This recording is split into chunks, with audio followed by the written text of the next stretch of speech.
আজকে হঠাৎ মাথায় আসলো বিরিয়ানি রান্না করি। তো বিরিয়ানি সাধারণত সোনালী মুরগিতেই করা হয়, কিন্তু আজকে করলাম ব্রয়লার মুরগি দিয়ে। তো আসুন ঝটপট রেসিপিটাও শেয়ার করে নিই।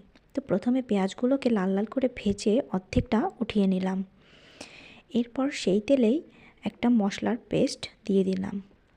এর মধ্যে ছিল আদা বাটা, রসুন বাটা, জিরা বাটা আর শুকনা মরিচ বাটা।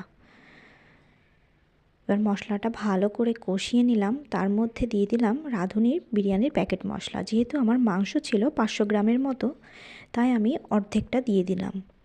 এর মধ্যে দিলাম টক দই।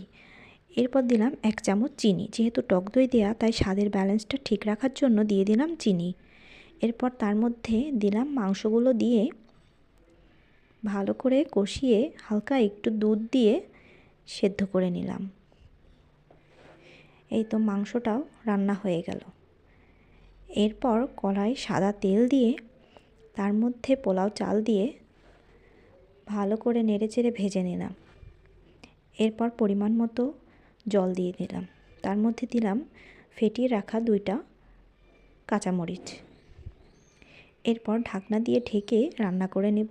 এইবার চালটা যখন আধা সেদ্ধ হয়ে গেল, তখন তার মধ্যে রান্না করে রাখা মাংসটা দিয়ে দিলাম। এবার মাংসটা দিয়ে ভালো করে নেড়ে চেড়ে এর মধ্যে দিলাম সামান্য কেওড়া জল, সামান্য গোলাপ জল, কিছুটা ঘি ছড়িয়ে দিলাম আর দিলাম আগে থেকেই উঠিয়ে রাখা পেঁয়াজ বেরেস্তাগুলা। এরপর ঢাকনা দিয়ে ঢেকে ভালো করে মুখটা আটকে 20 মিনিট মতন দম দিয়ে রেখে দেবো। এই তো 20 মিনিট পরে খুললাম। দারুণ একটা স্মেল আসছিল। দেখুন কতটা ঝরঝরে হয়েছে। আর পোলাওটা খেতেও বেশ ভালো হয়েছিল।